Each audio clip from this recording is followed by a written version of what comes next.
What is going on, you guys? Welcome back to another video. So in recent news, Intuit has just acquired Credit Karma for $7 billion. Now, these are actually two apps that I had on my phone. The reason why I said had was because I ended up uninstalling them throughout this past year, but I did have both of these apps at one point. I had Mint by Intuit, and I still use QuickBooks by Intuit, which we made a video on, and I have also had Credit Karma. The reason why I deleted Mint was just because sometimes the banks wouldn't sync up, sometimes it was a little buggy for me, and they sent me way too many damn notifications of me going over my supposed budget for that month. I just ended up uninstalling it, but they are known as one of the most popular apps on the market. Now, a lot of people don't know the history behind Mint. Now, they were their own independent company before Intuit actually came in and bought them out, and it's kind of unfortunate because a lot of people are not happy about the acquisitions that Intuit is doing. Whenever Intuit is saying, all right, we're gonna buy you out, we're gonna buy you out. Now, if they were with their prior independent company, I would see them adding more updates, making the app better, smoothing out the glitches, but it seems like whenever these smaller apps or companies get acquired by a lot of these bigger monopolies, they just end up slacking on it, and us consumers really end up feeling that. Given what's happening right now with lawmakers and regulators concerned that innovation is being stifled by big companies buying smaller ones, why is this not that? You know, we set a goal for the company about a year ago to double household savings for anyone that's on our platform.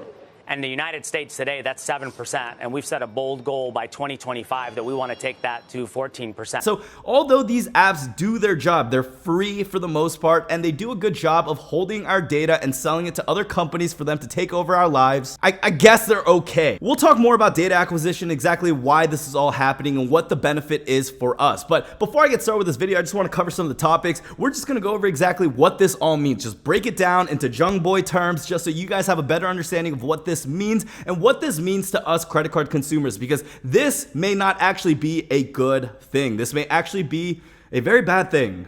Very, very bad.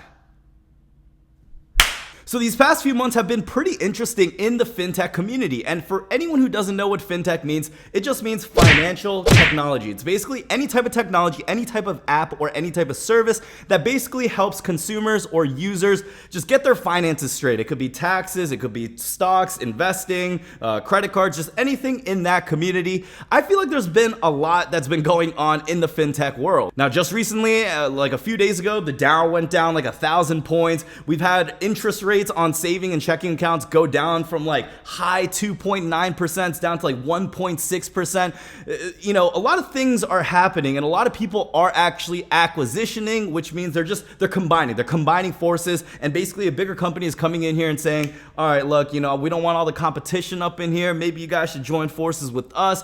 This may not be a good thing, and we're going to go over exactly why that is towards the end of the video. Here's what you guys need to know. For anyone who's into stock trading, investing, or brokerages, you guys may have heard of actually Charles Schwab cutting their commission fees because there's so many of these free trading apps that people are going over to. And really what this means is if other businesses are cutting down expenses on where they could have made money, they're going to find different places or different avenues of revenue where they can increase that. Now, tax services is actually a pretty big thing. If anyone owns their own business, even if they don't, even if you have your own side hustle, chances are if you make a certain amount, you're going to have to pay taxes at some point on it, which means almost every single American has to find some sort of tax filing service, regardless if they go with an accountant or not. Most people want to get their books in order, and it's an easy way for businesses to make a lot of money. Now, guys, this actually goes in pretty deep. I'm not going to cover the whole thing about taxes and basically what these companies do. It's a rabbit hole. I was going down the rabbit hole. I don't know how much I want to talk about in this video, but what you guys need to know is companies like TurboTax and these tax offering services that you guys will see commercials and ads, maybe they'll place an ad on this video for them too. They actually go out their way to lobby for these bills to get passed in order for more people and governments to have contracts with them for them to use their tax providing services. Now, in most instances, they are not in this business for the best interests of their consumers. Regardless of whatever these CEOs and founders say, there is always hidden agendas within these type of businesses. Now, for anyone who does do their taxes, you guys may agree with me on this. Taxes are just a pain in the butt. You have to figure out how much income, how much expenses. You don't even know what's deductible, what could be deductible. You have to watch out for the IRS audit if that ever happens. And it's a very stressful thing. And if you guys really think about it, taxes don't have to be that difficult. In an alternative universe, the government can have a pretty good idea of how much money you're making because of the 1099s, the W-2s, and the salary or the commission that you may receive if your employer or contractor actually deposits that form. Now, there are upsides and downsides to something like this, and the argument is we could have a very convenience-free tax providing service where the government just tells us, you owe us this much, you pay us this much, you made this much, and you just pay it. There are some issues with that. Now, because if you went with a service like that where they provided you exactly how much you need to pay in taxes every year automatically, it becomes tough because a lot of the things that you would normally deduct or consider a business expense may not be included in something like that. So TurboTax and these tax providing services normally try to argue that we should have the freedom, the ability to pay our own taxes because the government should not be the sole entity that provides the taxes, that determines exactly what our expenses are, and just be controlling that whole thing. Because at the end of the day, if we allow the government to control something like that, our taxes and how much we pay to them, just a little bit of corruption, just a little, you don't need a lot. You could just have a little boop, a little boop. Just a little bit of that could be enough for them to make millions upon millions of dollars while, we may not feel it, but we still end up paying more than we would. This is a whole thing. This is a whole rabbit hole conversation. I'm not going to go into all of this. I know there may be some experts in this field watching this video, but for me, I'm not going to go into the rabbit hole. This is a huge rabbit hole. We're just going to focus on exactly what this means to us credit card consumers. So getting back onto the topic, Credit Karma was actually looking to go public within the past few years. They've actually had investors with them for the past 7 to 13 years that have been just looking out to dish their money. We've seen other companies like Uber going this way, and we've just seen a lot of companies not finding too much success going public. So really one of their best options was to actually acquire or get acquired by another fintech company, and that would be Intuit. Now, anyone who's not familiar with Intuit, they own a pretty good amount of services under their net. They have Mint, they have TurboTax, they have QuickBooks and different versions of QuickBooks. They definitely have a good variety of different financial services, but not all of this is good, you guys. When a big monopoly or a big company ends up buying out a little guy, usually we won't see the same type of updates, we won't see the same type of performance in those apps that we once did. Mint is a really good example of that. Mint started out strong. I love their business model, but ever since I would say they got acquired by Intuit, not just me, but even consumers, even the reviews that you would see on this app, you would just see that it's kind of going downhill. Now, I personally use Mint. Like I mentioned, I personally use Mint. I've had Credit Karma, but all these apps do have their own flaws. If it's not a performance issue, if it's too many notifications, too many ads, or Credit Karma is reporting from one of the more useless credit reports or credit bureaus that I will never find myself using their score for, and I still have other free services I could use with like Discover or American Express that will gladly send me a free report, I really don't see the need for these financial services except for the thing that these CEOs say it is meant for. And I think between the combination of Intuit and Credit Karma, what we will be able to do is provide consumers with real certainty on which products they qualify for. We'll be able to simplify the application process. And we'll be able to remove a lot of the friction that keeps people from doing the right thing for their finances. And I think that's the opportunity here.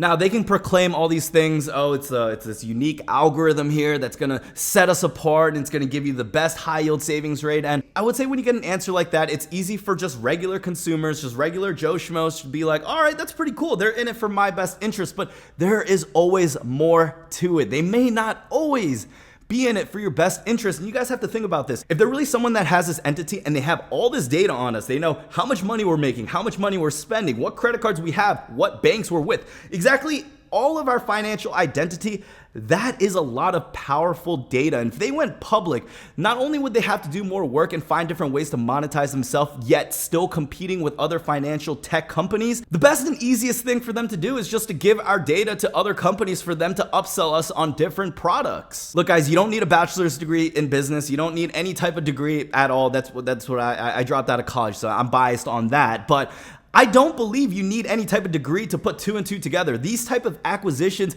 are not usually in the best interest of us consumers. They have a lot of our data, they have a lot of our information, and we will see more services offered to us where they make more money, not off of just affiliates, but even long-term commission. I still think it's crazy that a company was able to buy someone out for $7 billion. Billion. How? So that really should give you guys an idea of how much money is in this industry, but boy, 7 billion is a lot of bread. Here are my final notes. I'm gonna have you guys make the decision for yourself, and I wanna hear your guys' thoughts down below. But really, to sum up this video, if any type of app or company is offering you a free product, you are the product. You are literally the product, and they are selling you different upsells that you may not notice, that you may not be benefiting to these other companies, but you are the product. The most valuable thing today is it's not oil, it's not power, it's not money, it's not being in a presidential office. It's owning all the freaking data to all the freaking citizens in the United States. This fires me up just because this is crazy. A lot of people just think, oh, $7 billion acquisition. Oh, cool. Oh, another bit. This is not good. It's not good for monopolies to happen. We should be in an economy where there's good capitalism and other companies are continuing to push themselves. But as soon as one guy buys someone else and there's no competition, there's going to be less innovation. There's going to be less performance, less updates. And when one company gets too comfortable, us consumers, we don't get the full benefits, you guys. It's like us eating tofu and we've been having fried chicken our whole life. This is gonna be bland for us. It's not gonna be fulfilling. It's just like tofu, man. It's like tofu. Now, guys, I'm gonna throw up some screenshots from Reddit over here too. It's not just Brian Jung out here who's throwing a little fit about this whole thing. A lot of people are actually very upset about this, and you guys should be too. You guys should also have a say in this. You guys should have your own opinion on what you guys think, because if all we are to these companies are just forms and lines of data where they can read and sell, might as well just be a prostitute at this point. Let's just sell our bodies. They know exactly how much money goes in and out. Why not put something else in and out? That's not a good joke. You know what? Let's not, I don't know. I want to hear your guys' thoughts. Like I said, I'm no financial expert. I don't have a bachelor's in anything. I'm just a dude, you know, with a red glowing mic thingy right here and some purple lights in the back, just talking. You know, I'm just talking. So I hope you guys enjoyed this video. I know I haven't posted a video in like a week. I've just been living life, but guys, I am trying to be more consistent. I think I say this in almost at the end of every single video. Guys, I'm trying to be more consistent. Peace out. You know, the whole thing.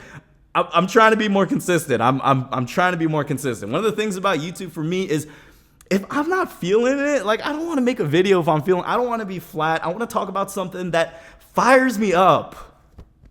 I want to talk about things that fire me up and that I'm very passionate about. You know, this makes me passionate because this affects not only me, but my community as well too, my tribe. So guys, hope this video isn't too long. I hope you guys are able to find some value out of this. Like always, I love every single one of you guys. Thank you guys so much for the support, guys and girls. I know I sometimes I get comments like, why do you always say guys? Like, there's girls. Guys and girls too. I love all of you guys.